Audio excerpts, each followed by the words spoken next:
साक्षात् परब्रह्म तस्मै श्री गुरुवे नमः। ध्यानमूलं गुरोमूर्ते पूजामूलं गुरोपदम् मंत्रमूलं गुरोर्वाक्यं मोक्षमूलं गुरोर्कृपा।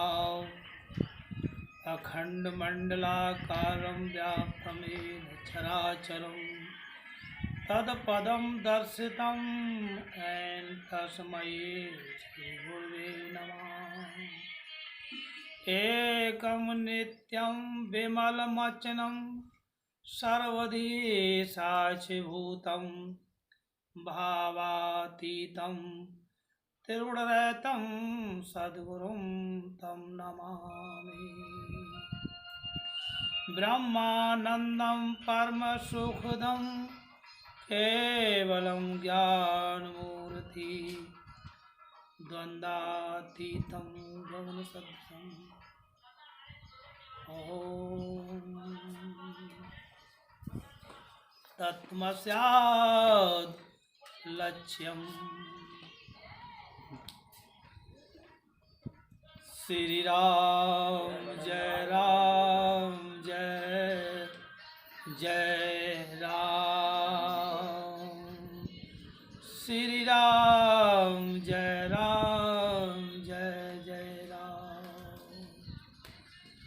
श्री राम जय जय राम। श्री राम जय जय राम। मंगल भवनय मंगलहारी द्रवो सुदशरथ अजर बिहारी।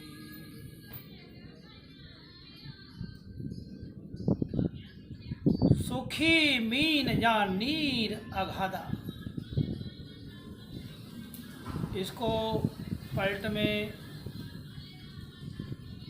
कवि जी कहते हैं, जहाँ सुखी जा नीर अधा, सुखी मीन जा नीर अगाधा, हर शरण जिम एक कौ व्याधा। जल में मीन सुखी रह सकती है,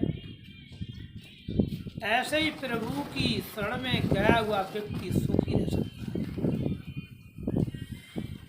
लेकिन उसकी पलट मारी है गुरु जी कबीरदास जी ने कहा है कि जल में मीन प्यासी, मुझे सुन सुन आवत हंसी। कि जल में मीन प्यासी, सीधा सा अर्थ है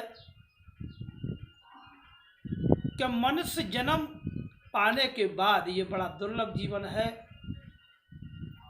और यहाँ आकर के भी ये भटक जाता है, तो परमात्मा की शरण में नहीं जा पाता।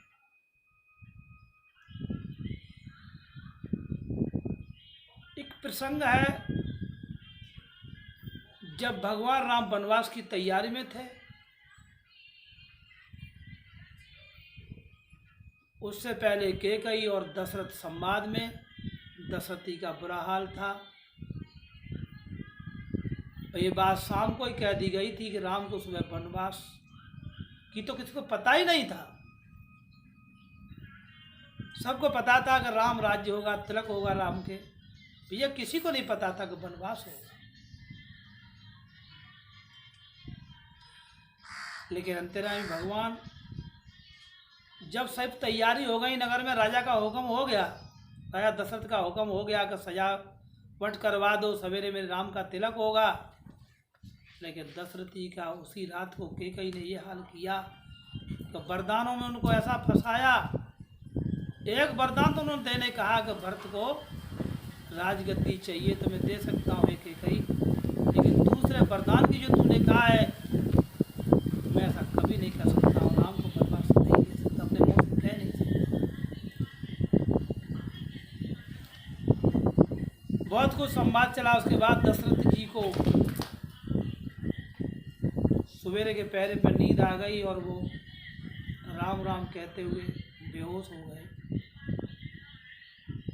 जब सब लोगों को दिन चढ़ा, पूरी तैयारी थी, तो राम को तलाशा गया। कहा देखो दशरथ कहाँ है। राम जब गए कौप भवन में, कौशल्या के बात को कोई नहीं समझ रहा था, लेकिन जब देखा गया हकीकत, तो कैकेयी ने जो दुर्दशा कर रखी थी राजा की, जो मोहजाल में फंसा रखा था, और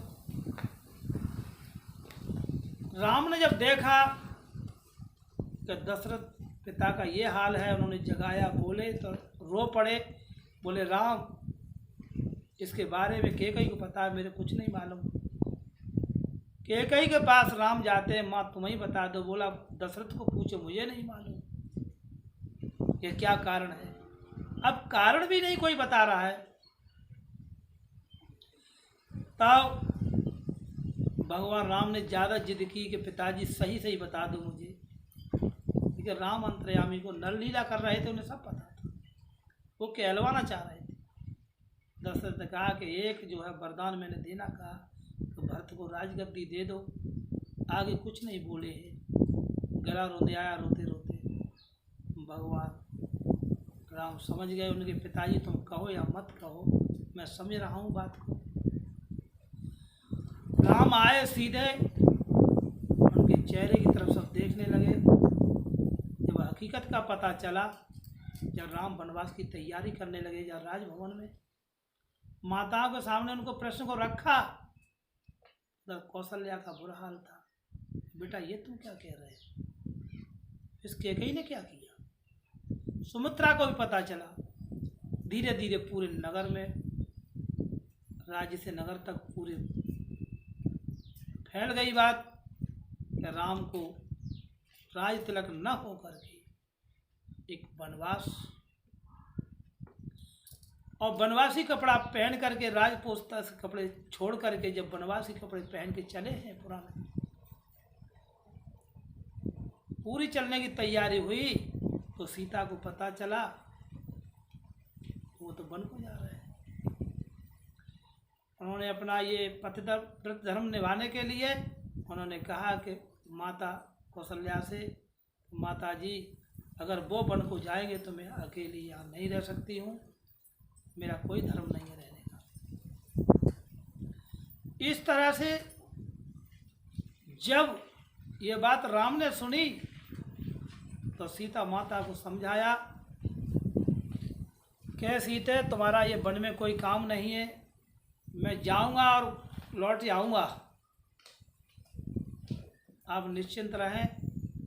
आप मेरे साथ क्या करोगे, वहाँ कांटे कंकड़ वन जंगल में औदक नीची जगह मिलेगी, और आप कभी कोमल पांव से चली नहीं है। उन्होंने कहा यदि आप नहीं रुकते हैं तो हम भी आपके साथ ही जाएंगे। उन्होंने कहा माँ बाप की, सास ससुर की सेवा करो। बोले कि आपके होते हुए हम सेवा भी करेंगे, आपकी बात नहीं डालेंगे, लेकिन आपके होते हुए आप नहीं हैं तो हम ऐसा कभी नहीं कर पाएंगे। जब देखा राम ने उसका स्वभाव, तो बोला कि भाई ठीक है। कौशल्या रो रो के बुरा हाल है, कह रहे हैं कि ये क्या हुआ।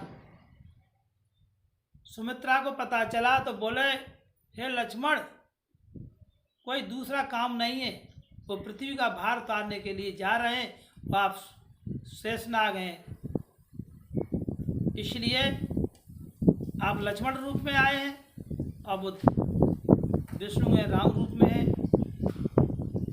हमने ऐसा सुना है। अब आप ऐसा करें कि भ्राता श्री का संग दें आप। और साफ जो है लक्ष्मण ने कहा कि मैं भी नहीं रुक पाऊंगा। तो लक्ष्मण जी को समझाया कि भाई यहाँ घर पे कोई नहीं है, भरत यहाँ है नहीं, शत्रुघ्न है नहीं, वो ननिहाल में है, और यहाँ सब परेशानी होगी, इसलिए पिताजी की सेवा में आप ही रह जाओ। बोले भैया मैं अब बिल्कुल नहीं रुक सकता। जब लक्ष्मण तैयार हुए, राम ने हाँ किया चलना तो जल्दी चलो, तो भगवान राम और लक्ष्मण दोनों भाई और सीता माता जब तैयार हो गए, तो लक्ष्मण के घर से जब तैयार हुई कि हम भी चलेंगे, हमारा यहाँ क्या होगा, उन्होंने कहा कि मैं एक सेवक बन के जा रहा हूँ भाई की सेवा में, और सेवक को अगर कोई बीमारी लगती है, उसको कोई लगन होती है, उसे कोई लालच होता है, सेवक को कोई लालच नहीं होना चाहिए, न पैसे का न किसी चीज़ का। इसलिए हम थोड़ा सा सेवा में रहेंगे भाई की में, और सीता माता की सेवा में रहेंगे, हम तेरे को नहीं देख पाएंगे, इसलिए तुम यहीं पर रहो। उसमें दो कारण थे। एक कारण था कि भगवान राम के साथ जो लक्ष्मण गए हैं वो आगे बात आएगी, उसमें वरदान लगा हुआ था, उन्हें 12 वर्ष स्त्री का मुख नहीं देखा हो वो मेघनाथ को मारेगा, ये बात आगे आएगी, इसका थोड़ा सा यहाँ इशारा किया। जब तीनों ही चल दिए वहाँ से, तो दशरथ कह रहे हैं कि राम, उन सब ने कहा कि भाई वो तो वनवास को जा रहा है। बोला ऐसे कैसे? तो भगवान की, राम की सुनते ही दशरथ को और बुरा हाल हो गया। अब तो सिवा मुख से हाय राम, हे राम, राम राम, अब कोई शब्द ही नहीं दूसरा निकल रहा।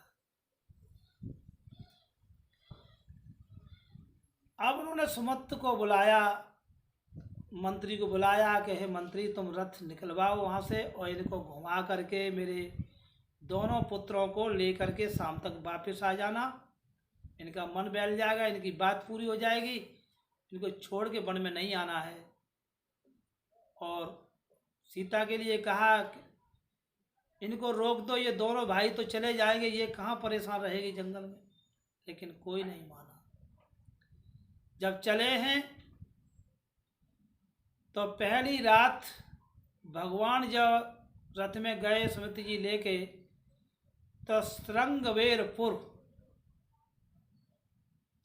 गंगा किनारे श्रृंगवेरपुर जो है अयोध्या से आगे इलाहाबाद की तरफ, वहाँ रात को रुकने का समय लिया कि आज यहीं रुकेंगे, पैदल चल के गए। तो वहाँ का गुहराज जो है मल्ला, उस नगरी का राजा था। पुनर्जन्म जो उसका पहले का जन्म था उसमें वो भगवान का भक्त था और भगवान की बहुत भक्ति करता था।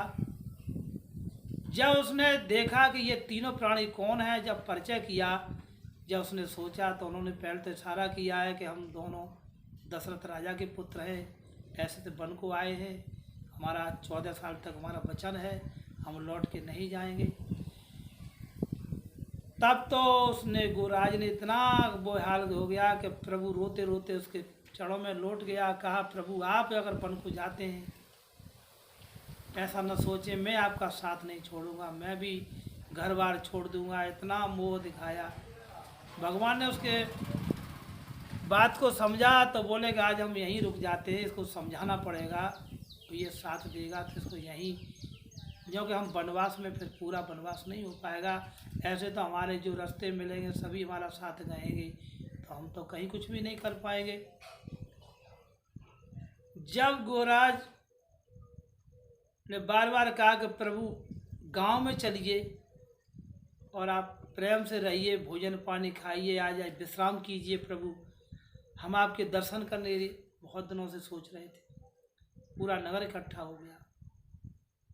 भगवान राम बोले कि हमने वन जंगल की आज से 14 साल के लिए आए हैं, हम घर छोड़ के अब घर नहीं जाएंगे, हमें अब बैराग रूप में, अब हम पीछे से हमें कोई चीज़ से मतलब नहीं, हम आगे बढ़ेंगे।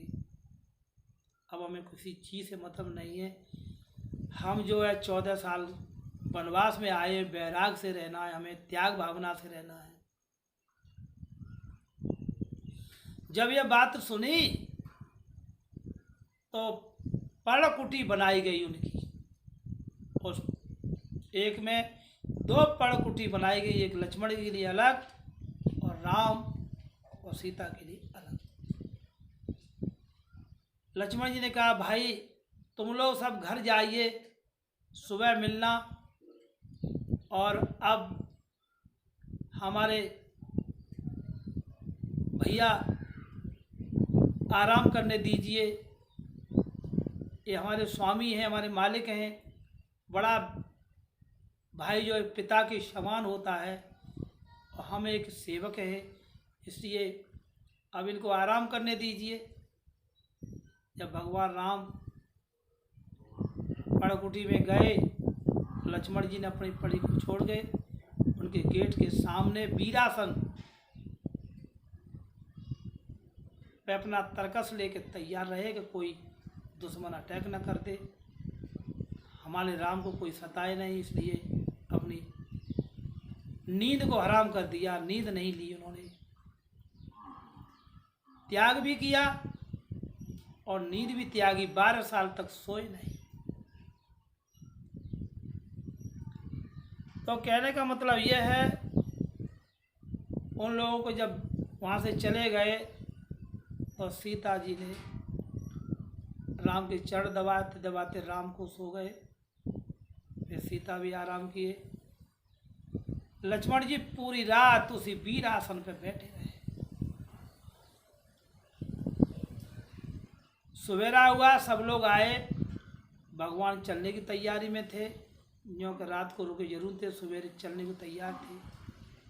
उन्हें किससे पूछना, क्या राह लेनी थी, उन्हें तो समय जाना था।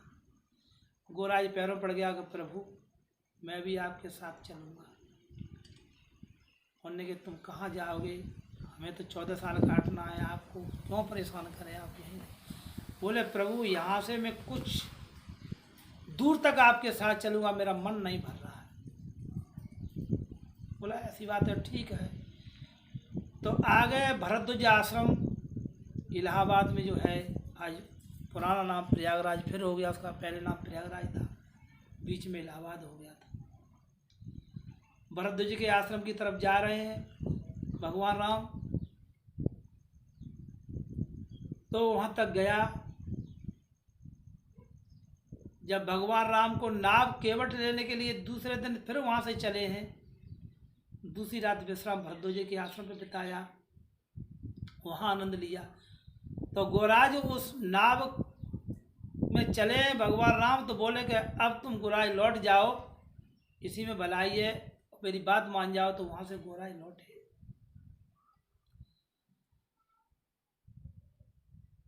जब गोराज लौट के आए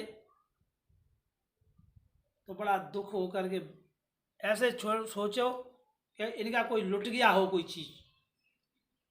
लुटना 2 प्रकार का होता है मनुष्य का।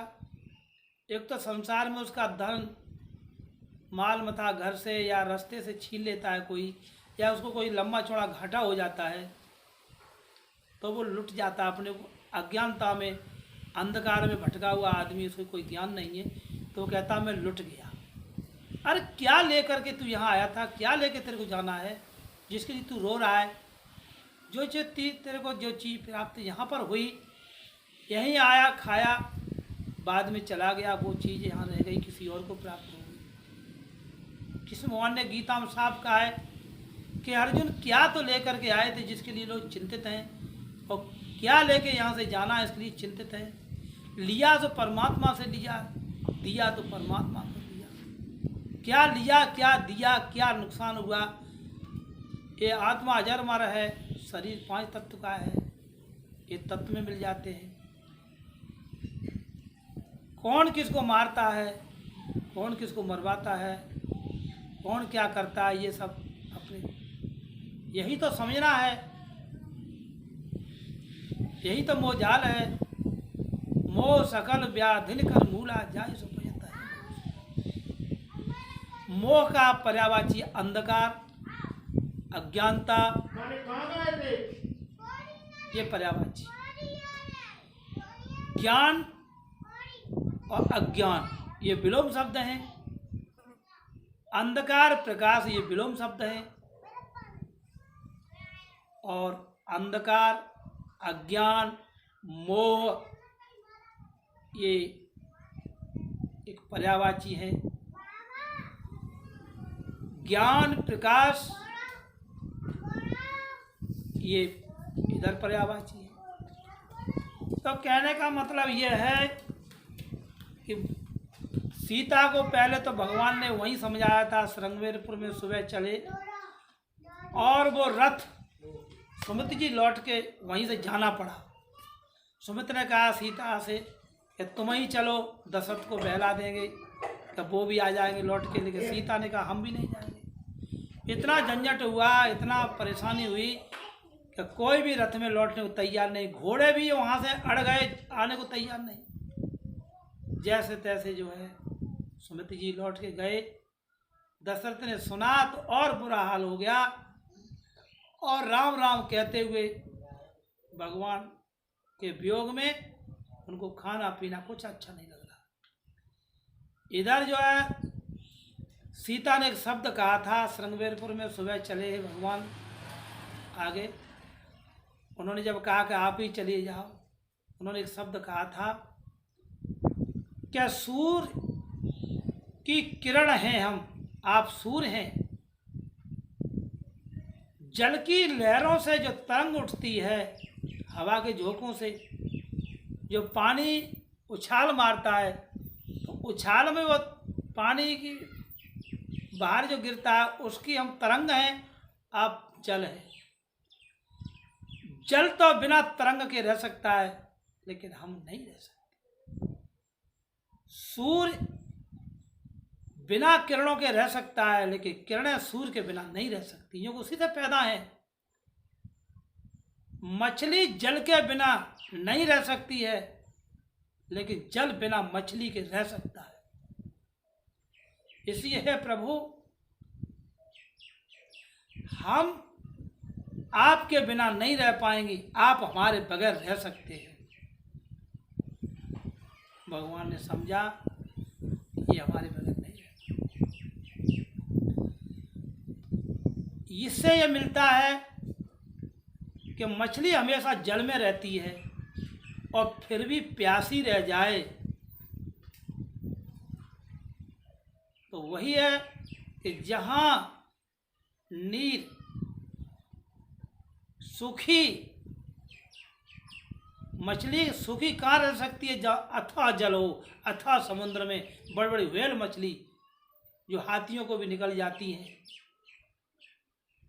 सबसे बड़ा जीव है व्हेल मछली, उससे बड़ा कोई जीव नहीं है संसार में। छोटा जीव है तो एक वायरस है जो जीवित अजीवित की कड़ी है, वो न मरा है न जिंदा है, वो मायस्क रोग से दिख जाता है, जैसे पैरामीशियम अमीबा। वो सूक्ष्मदर्शी यंत्र से ही देखे जा सकते हैं, वैसे नहीं देखे जा सकते। अब भगवान ने हम सबको यहाँ भेजा है सृष्टि में, और मनुष्य यानी श्रेष्ठ यानी होने के नाते, जैसे मछली जल में रह करके सुखी नहीं रह पाई, तो जल में रहना उसका दुर्लभ है, क्या फायदा रहने से। ऐसे ही भगवान राम की कृपा से, प्रभु की कृपा से जो मनुष्य जीवन में अगर दुखी रहा, तो सोच लीजिए कि वो कहाँ सुखी रह सकता है, और कोई चारा रास्ता नहीं।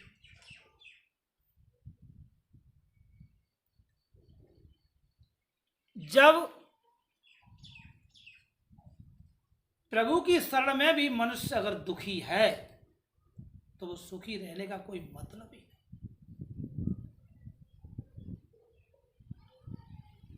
इसी बात पर मुझे एक याद आ गई, एक गुरु शिष्य थे, और गुरु गोरखनाथ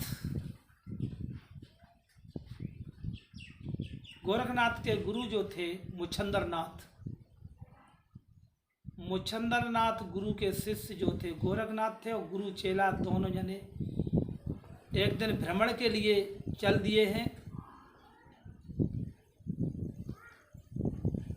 तो चलते चलते उनको कहीं रास्ते में किसी भक्त ने उनको एक सोने की ईंट दी दान में, उन्होंने अपने झोला में डाल। आज शिष्य बोला कि गुरुजी हम थक गए हैं, चलते चलते आराम करना चाहिए। बोले बेटा जंगल का वास है यहाँ, गांव तो पीछे रह गया, आगे कोई गांव आएगा, थोड़ा जंगल में चलिए, अभी और चलिए, शाम होने दो, तब तक शायद जंगल पास हो जाए। बीड़ इलाका में जब गुरु शिष्य चले, जब ज़्यादा थकान हुई तो उन्होंने कहा कि गुरुजी अब हम चल नहीं पा रहे हैं, तुम्हें तो अभ्यास है, थोड़ा आराम करने दो। तो गुरुजी क्या कहते हैं कि यहाँ भय है, जंगल में भय है। जब वो ठहरने की कहे तो गुरुजी कह दे भय है। शिष्य मन में सोचा संत महात्मा को काहे की भय है? अरे संतों को तो कोई भय ही नहीं होनी चाहिए। थोड़ा और आगे चले तो एक जंगल में कुआं था। पहले कुआं शक्कलें होती थी, उनमें बड़े चौड़े होते थे कुआं, और उसमें बाल्टी भी फंसी रहती थी, लोग पानी पीते थे, नहाते धोते थे, विश्राम करते थे। जंगलों में भी जगह जगह कुएं बनाए गए थे। गुरुजी ने कहा कि वैसा करो, चेला भी नहीं मान रहा है, परेशान है, चलो यहीं ठहर जाते हैं। चेला से कहा ये मेरी झोली रखी है और मैं थोड़ा डोन डाल जा रहा हूँ दिशा में था। कमंडलम पानी लेके गए। चेला ने सोचा गुरुजी आए तो ये यूँ कह रहे हैं भय भय भय। उन्होंने कहा थैला देखा तो सोने की ईंट थी। अब वो सोने की ईंट लेके बोला यही डर था गुरुजी को लुट न जाए। उन्होंने उठाया वो कुएं में डाल दी। आवाज़ हुई धड़ाम सीधे, भजन। गुरुजी ने आवाज़ सुनी और दौड़े दौड़े आए, उन्होंने कुल्ला उल्ला किया। अब गुरुजी ने कहा तो चलो और चलते आगे। बोले गुरुजी यहाँ अब हमसे चला नहीं जा रहा है। बोला थोड़ा और चलो। बोला गुरुजी ये साधन है यहाँ पानी का, यहीं रह जाओ।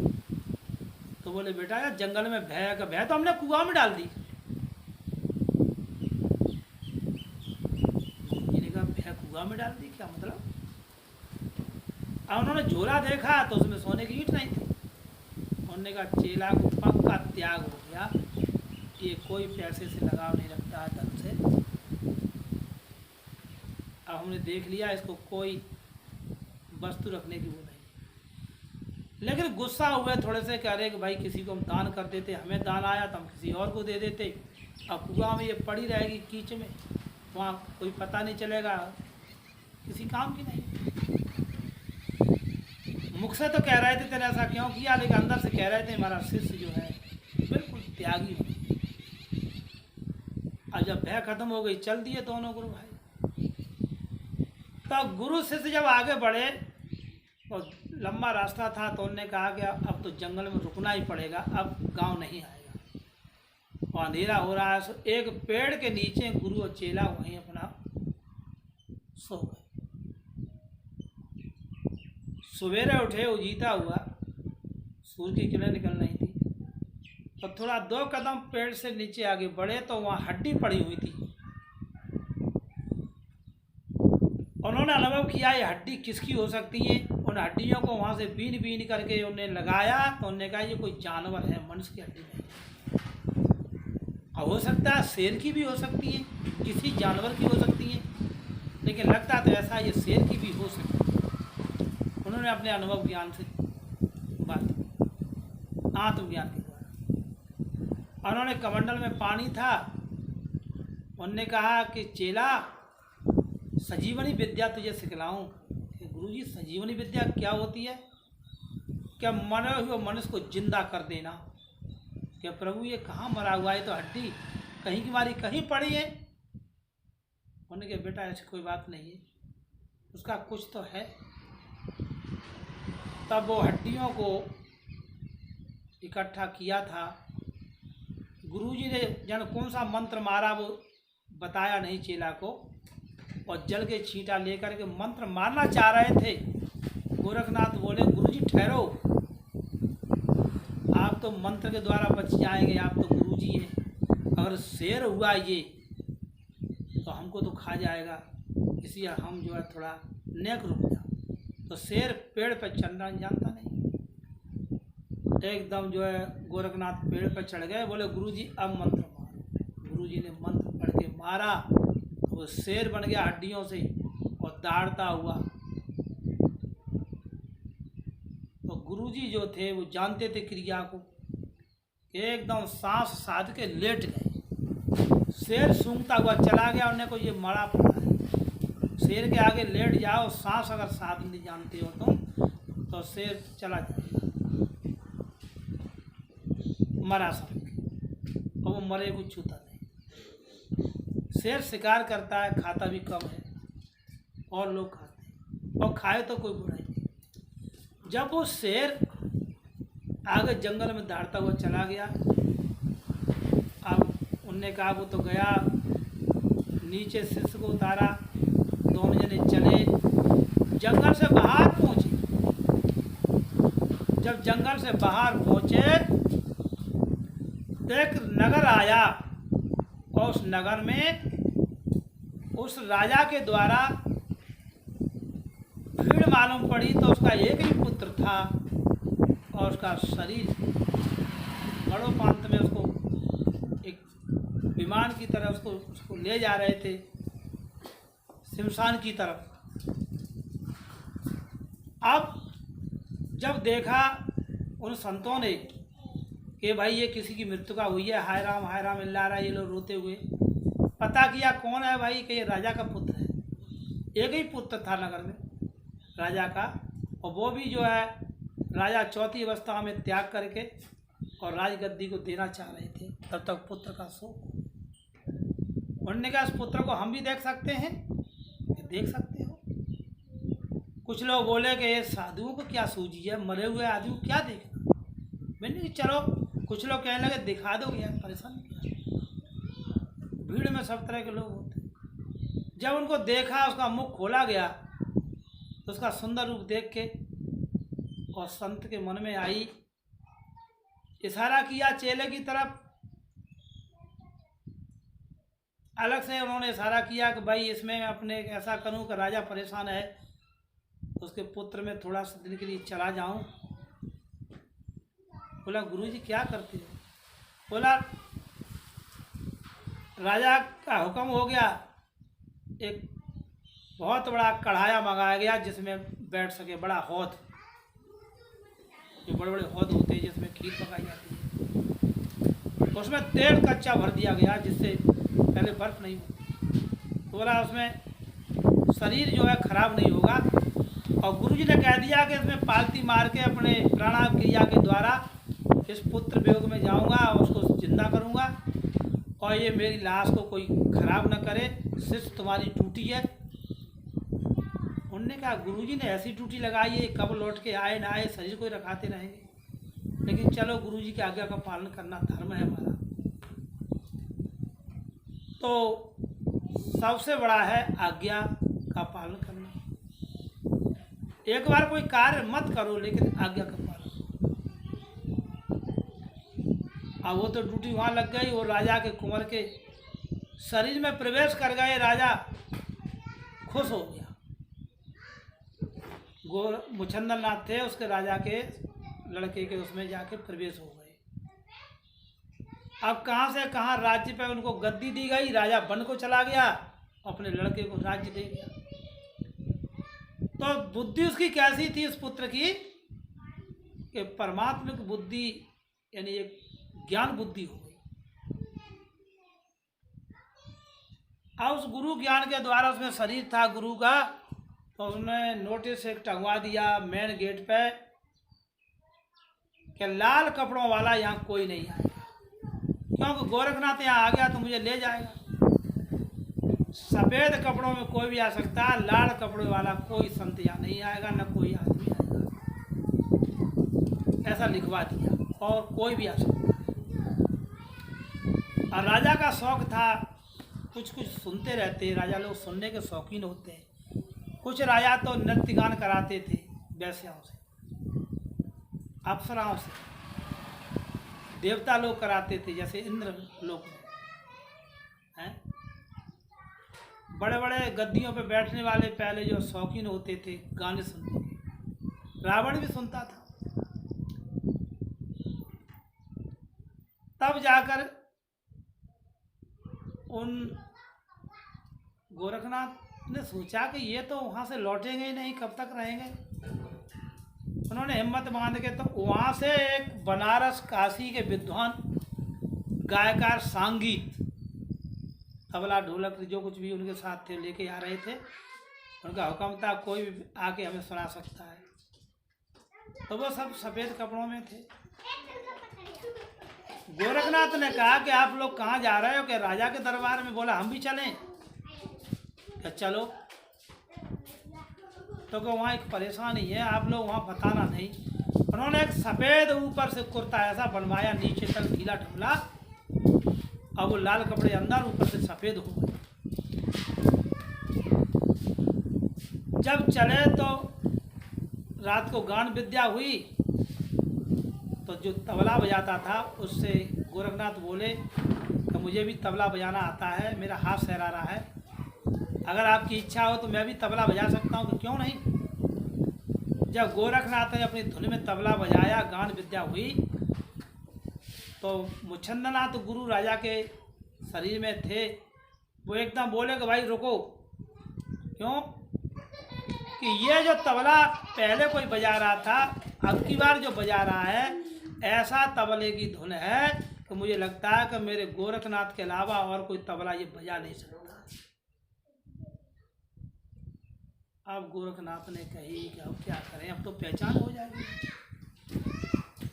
राजा की जिद हो जाएगी। उन्होंने एकदम कहा कि बात छिपेगी नहीं। उन्होंने कहा गुरु मुच्छंदरनाथ चेतो, अभी तुम्हारा कुछ नहीं बिगड़ा है, अभी भी वापिस चलो, ये राज धर्म को छोड़ के अपने बैराग में चलो, यहाँ से वापिस चलो। रह गई कसमस बह गई सार, और गुरुजी अवय चेतो तो जोग अपार। आप राज्य में भूल गए ऐसा मत सोचो। गुरुजी ने जवाब दिया कि बह गई कसमस, रह गई सार, और जोग भंग भव अपार। मेरा जोग भंग हो चुका है, अब मैं इसमें कुछ नहीं कर सकता हूँ। मैंने कि ऐसा कुछ नहीं है, हमने जो कहा है कि फिर उन्होंने दोबारा दोहराया कि बह गई कसमस रह गई सार, और गुरुजी अवई चेतो तो जोग अपार। आप हिम्मत क्यों हार रहे हो? अभी तुम्हारा कुछ नहीं बिगड़ा है। सोए एकदम अपने लड़के के उसमें से प्रणाम निकल के, और जो कढ़ाई में जहाँ उनकी लाश थी उसमें जाके फिर आ गए दोबारा। और लड़का जितना चला, साल 2 साल, उसके बाद फिर उसको तो चला। ये संसार में आना जाना तो रहता है, और कोई यहाँ टिकने वाली वस्तु नहीं है। एक सत्य ही टिक सकता है, जो एक परमात्मा है। और यहाँ चाहे कोई वस्तु खाने की है, पहनने की है, चाहे वो धन लक्ष्मी है, चाहे गृह लक्ष्मी है, चाहे वो मनुष्य है, चाहे 4,84,000 में कोई भी जीव जंतु है, यहाँ जो हमें दिखाई दे रहा है नेत्रों से, चाहे पृथ्वी है, चाहे कोई मकान दुकान है, चाहे कोई पेड़ पौधे हैं, ये महाप्रलय में यहाँ कुछ रहने वाला नहीं है। और इससे जन्म मरण तो होता ही रहता है। यहाँ आवागमन, यहाँ पर आया है तो जाएगा, राजा रंग फकीर, यहाँ कोई रुकने वाला नहीं। मन मरान माया मरी, मर मर गए शरीर, आशा तृष्णा ना मरी, कहे गए दास कवि। इस तरह से यहाँ कोई रुकने वाला नहीं है। और वो गुरु चेला वहाँ से चले, उनके सजीवनी विद्या आपको हमने सिखा दी। क्या इसमें थोड़ा ही प्रसंग है। अब चले आगे कुटिया पे, उनने कहा देखो हम तुम गुरु चेला है, तो जे गुरु चेला है, अब यहाँ 2 दिन रुकेंगे तो इनकी बात सुनना, इससे तुम्हें ज्ञान मिलेगा। बोला ठीक है। जब किसी का कोई अतिथि जाता है बिना बुलाए तो उसका सत्कार बहुत बड़ा सत्कार है। एक निमंत्रण देने वाले को से वैल्यू ज़्यादा होती है। जो तुम्हारे दरवाजे पर बिना बुलाए आ जाए, उसका पेट भरना, उसकी सेवा करना इतनी बड़ी सेवा है कि बुलाए हो कि तुमने बुलाया, तुम्हारा इंतजाम था, लेकिन अकस्मात आए हुए कि तुम्हारे यहाँ कोई व्यवस्था नहीं। वो तो अकस्मात आया है, लेकिन उसको खिलाना बहुत गृहस्थ का धर्म है। अति सत्कार। जब वहाँ वे लोग पहुँचे तो बोले कि ये भी संता है, तो उन्होंने अपने चेला से कहा कि चेला, वैसे तो मैं जाता था भिक्षा लेने के लिए, अब 2 दिन रुके या 3 दिन रुके, 3 दिन से ज़्यादा मेहमान होता नहीं किसी का, तो बोले ऐसा करो, आप जो है इन दोनों को आराम देंगे और आप जाओ इस नगर में, ऐसी कुटिया बहुत सारे गांव में बने हैं, वहाँ जाके कहना कि मुझे मिल गए गुरु बंदी छोर, यानी बंधन छुड़ाने वाले मुझे गुरु मिल गए, माई भिक्षा। जैसे ही अब वो लड़का छोटे पे किसी ने दान किया था, वो गांव घर मोहल्ला कुछ जानता नहीं था, उसे माता पिता कोई पता नहीं था, वो सोचता था जिन्होंने पाला पड़ोसा वो गुरुजी को सब कुछ मानता था, छोटे पर ही किसी ने दान कर दिया था। अब वो ये भी नहीं जानता था कि गुरुजी भिक्षा कहाँ से लाते, वो भी जानता नहीं था कि ये नगर गांव क्या होते हैं, वो तो भेज दिया गया समझा के। जैसे ही पहले घर में घुसा कि गुरु मिल गए बंदी छोर माई भिक्षा, तो उस माँ के कोई गर्भ में था, कोई बच्चा जन्मने को था, और थोड़े समय में बच्चा उनको जन्मने का था, तो उस समय जो है माँ बहनों के स्तन भी दूध जैसे हो जाते हैं बच्चे के लिए। तो वो बेचारा कुछ देखा तो था नहीं, उसने कभी कोई जानकारी नहीं थी, उसको बच्चे पने में चला गया था। तो उसने देख कर कहा कि माताजी ये तुम्हारे जो बड़े बड़े फोड़ा हो गए हैं, ये बड़े बड़े फोड़ा हो गए हैं, ये इनकी दवाई नहीं कराते आप? उसने कहा ये बच्चा क्या कह रहा है? उसने कहा बेटा फोड़ा नहीं है, तो आपने भी कहीं माँ का जन्म लिया कि मुझे नहीं मालूम, मेरे को तो किसी ने बताया नहीं, मुझे पता ही नहीं। बोले हम बता रहे हैं कि तू भी किसी माँ के जन्मा था, तो तेरी माँ के भी ऐसे ही जिनको तू फोड़े बता रहा है, ये स्तन, यानी भगवान ने पहले व्यवस्था की है कि जन्म देता बाद में पहले उसकी व्यवस्था खाने की कर देता है, और जैसे बच्चा जन्म लेता है ऑटोमेटिक जो है उसमें सिस्टम ऐसा है प्रकृति के वो दूध अपने आप आने लग जाता है बच्चे को पिलाने के लिए। तो माँ का दूध, क्या दूध गाय का, क्या दूध माँ का, दूध किसी का भी हो, लेकिन ये दूध ऐसे है। अब उन्होंने कहा कि बेटे क्या मांग रहे हो? फिर मांगना कि गुरु मिल गए मुझे बंदी छोर माई भिक्षा। बोले भिक्षा किसको ले जा रहे हैं आप? क्या गुरुजी ने मंगाई है। बोले गुरुजी से कह देना कि बच्चों से ऐसा करवा रहे हैं। उन्होंने कहा मेरी समझ में आ गई, आपने जब कहा ना आपकी समझ में आ गई क्या जो है भगवान पहले ही व्यवस्था कर देता है, तो हमें क्या जरूरत है मांगने की। अब जो है उसने झोली पटक दी, गुरुजी हाँ। बोले क्या हुआ? कि मुझे ऐसी माँ मिल गई। उसने कहा कि उसने मेरे को समझाया, गुरुजी समझ गए कि इसको बहका दिया। उनका दोबारा जाओ दोबारा वहाँ से आगे बढ़ना। फिर वही मिल गए रास्ता घेर के। बोला ये बताओ बार बार तुमको भेज रहा है, कौन है वो? हमारे गुरुजी है। किसकी पूजा करते हैं? भगवान कृष्ण की। अरे कृष्ण की तो 16,108 गोपिकाएं थी।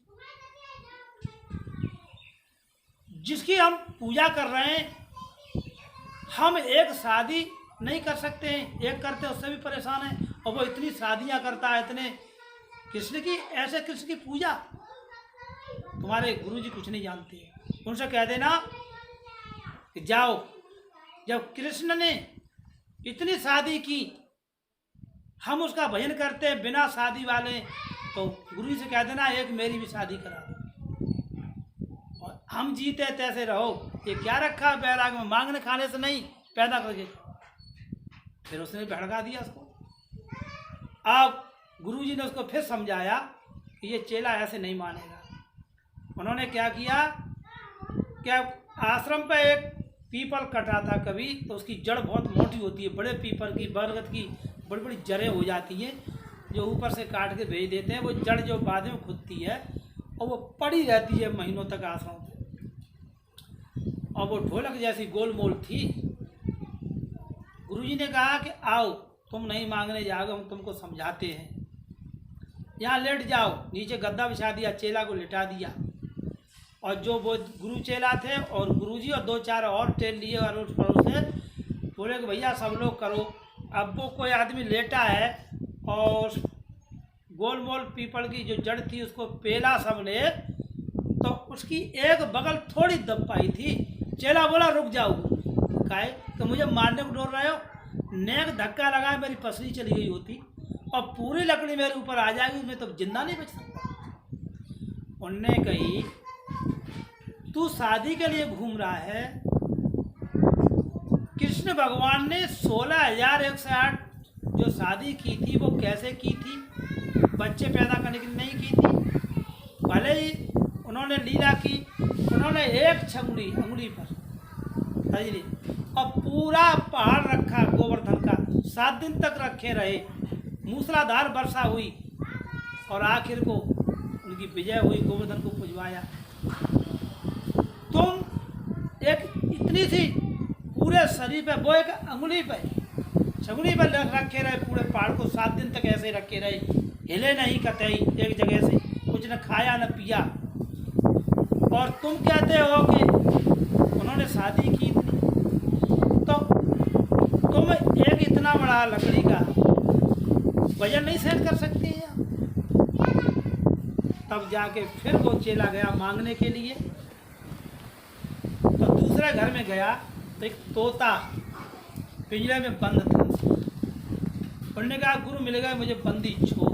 तोता ने कि मेरा भी बंधन छुड़वा दो, मैं पिंजरे में बंद हूँ। अच्छा, आप पिंजरे में बंद है क्या?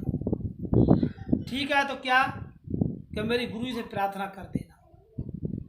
गुरुजी से कहा कि लो भिक्षा खाओ पियो, कल और जाऊंगा फिर नहीं जाऊंगा। तो कोई बात नहीं। खाना पीना हुआ, गुरुजी आराम करने लगे। चेला पैर दबाने लगा, कहने लगा क्या बेटा कोई परेशानी हुई तुमको भीख मांगने में, भिक्षा मांगने में? क्या कुछ नहीं। एक तोता मिला, उसने कहा कि हमने कहा गुरु बंदी छोड़, तो उन्होंने सूचना दी है कि बताओ क्या करें। उन्होंने कहा ठीक है कोई बात नहीं। तो उसने जल्दी से कहा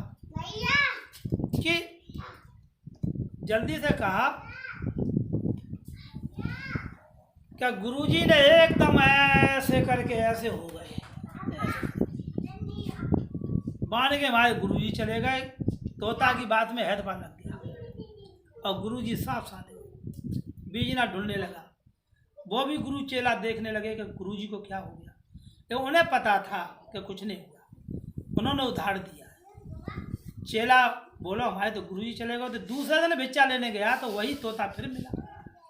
उन्होंने कहा हमारी कोई खबर बात की गुरुजी से? बोला चुप, हमारे गुरुजी चले गए थे तेरी बात सुन के। उन्हें क्या हुआ? तो वो ऐसे ऐसे कर गए थे, उनके हाथ पैर उठ गए थे, आंखें डिटेल गए थे, ऐसा लगा कि ये गए।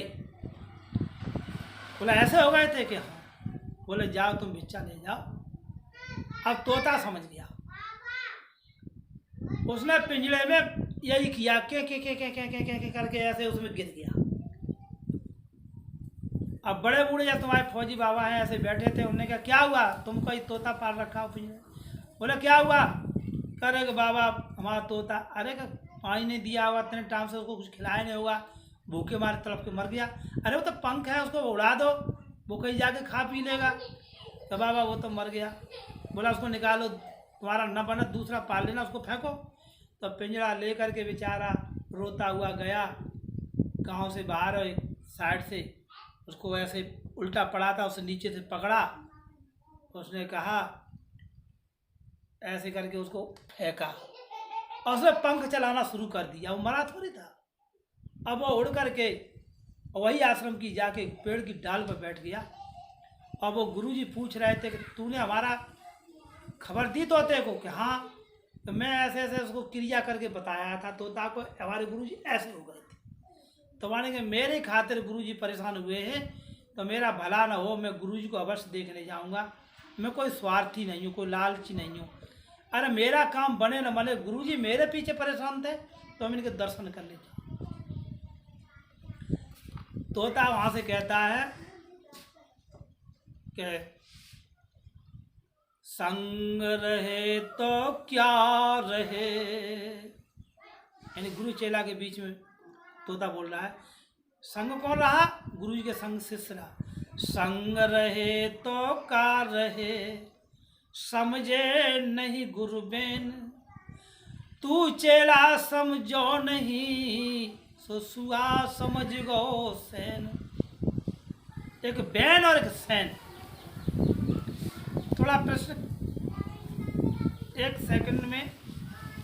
हमारे गुरु जी थे स्वामी शिवानंद जी सहसपुर वाले, उनकी कृपा से आज हम निरंजनी अखाड़े में गए, और आज उन्हीं की कृपा से आज हमको अखाड़े से हमको सारा संस्कार संन्यास मिला, और आज हमें निरंजनी अखाड़े को नहीं भूलना है, गुरु परंपरा को नहीं भूलना है, संन्यास को नहीं भूलना है, हमारा सब कुछ निरंजनी अखाड़ा है। तो उन्होंने एक शिक्षा दी थी, क्या क्या गुरु बैन और सैन समझ लो। सैन क्या होती है, बैन क्या होती है? सैन कहते हैं इशारे को, बैन कहते हैं वाणी को।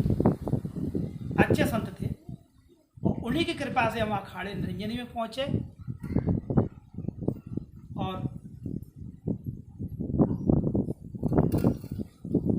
एक दिन वो मंदिर पर बैठे थे, तो ऐसे पीछे हाथ किया पुजारी को, पीछे से कोई आगे बैठा था, तो इशारे में उन्होंने कहा ऐसे करके पीछे हाथ। मैं वहीं बगल में बैठा, मैंने कहा समझ गया, और मैं प्रसाद लाया मंदिर से वो दे दिया। अब पुजारी बोलो क्या किया? तो कहने का मतलब ये है कि मुख भरी भीड़ में मौका नहीं मिल रहा, तो इशारा ही करते हैं किसी चीज़ से, हैं इशारा तो करते हैं कि भाई एक चीज़ ले आओ, चुपचाप से तो कहते हैं कान में इशारा ही करते हैं, भाई सबके सामने नहीं कहते हैं। कुछ बातें ऐसी होती हैं, घर में कोई रिश्तेदार आ जाए या आश्रम पे कोई आ जाए दूसरा, तो कोई वस्तु निगटी है, कोई चीज़ लाना है आपको, खाने पीने कोई भी, तो इशारे में तो लाते हैं, वहाँ हल्ला तो नहीं करते ये चीज़ ले आओ। हालांकि परदाड़ में जिसके यहाँ कोई जाता है वो भी ऐसा ही करता है अपने यहाँ, ये तो नियम परंपरा है, परंपरा सभी निभाते हैं। कोई चीज़ चुपचाप भी लाई जाती है, उजागर भी लाई जाती है। तो वाणी द्वारा कोई चीज़ मंगाते, भाई ऐसी चीज़ ले आओ, तो वाणी का इशारा हो गया। तो वाणी की चीज़ तो सब समझ लेते हैं, लेकिन इशारा समझना बड़ा कठिन है। इशारा जो समझ जाएगा तो बेड़ा ही पार हो जाएगा। कुछ चीज़ें ऐसी इशारे में की जाती है, इशारा समझ लेगा तो अभी वो कहा था, गुरु संग रहने पर आप कुछ ले नहीं पाए गुरु जी से, तुम जाए को बैठे रहे, वो कुछ कहें, और इशारा भी तो कर सकते हैं गुरु जी। तो यहीं पर जो है राम